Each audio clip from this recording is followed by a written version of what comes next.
Hi, good morning mga kamambolenyos. This is your CDW and the Mambolenyos Vlogger. For today's video guys, habang sila ay natutulog, ako po ay naghahanda ng aming almusalan para ngayong umaga. Ayan, nakikita nyo silang mga magkakapatid. Sila po ay natutulog pa sa mga oras na yan.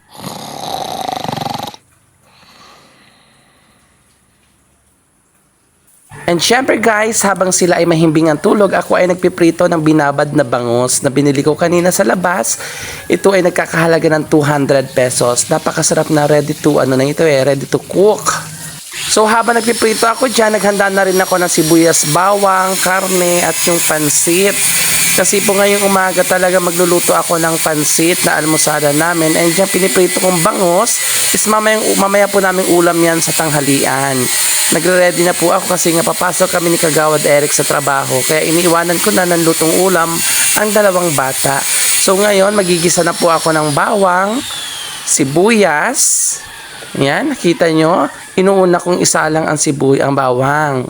So susunod po dyan ang sibuyas.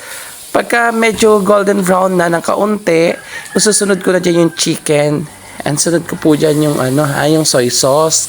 Kasi yan talaga yung kapag nagigisa ako ng pansit. Gusto ko malasa po yung mga sangkap para masarap ang ating pansit. Naglagay na ako ng paminta.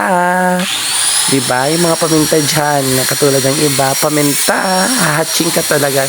Chares. O ito naman, naglagay na ako ng toyo. Medyo tansya-tansya lang ang ating ginagawa para hindi masyadong maalat. Siyempre, ilalagay na natin ang nawaza. Ayan. Tansya rin ang paglagay ko ng nawaza kasi nga, ang lulutuin ko dyan is kalahating kilong pansit. Naglagay na ako dyan ng nor cubes. And syempre, susunod ka dyan na sa akin ng magic.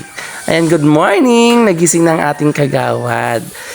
Ayan, nagkukulo na po ang ating tubig na may mga sangkap at toyo.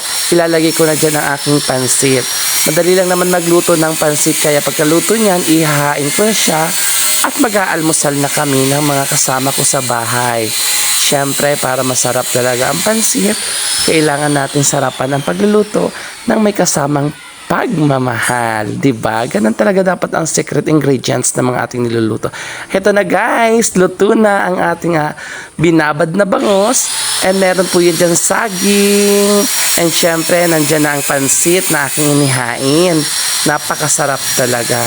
So guys, ano pang hinaantay natin? Ayan, gising na sila. Mag-aalmusal na kami dyan. So ako lang nag-video sa sarili ko. Kain po tayo. Napakasarap. Habang mainit pa, talagang nagsubo na ako para malasahan ko kung gaano ba kasarap ang aking niluto. Thank you for watching. Love you all.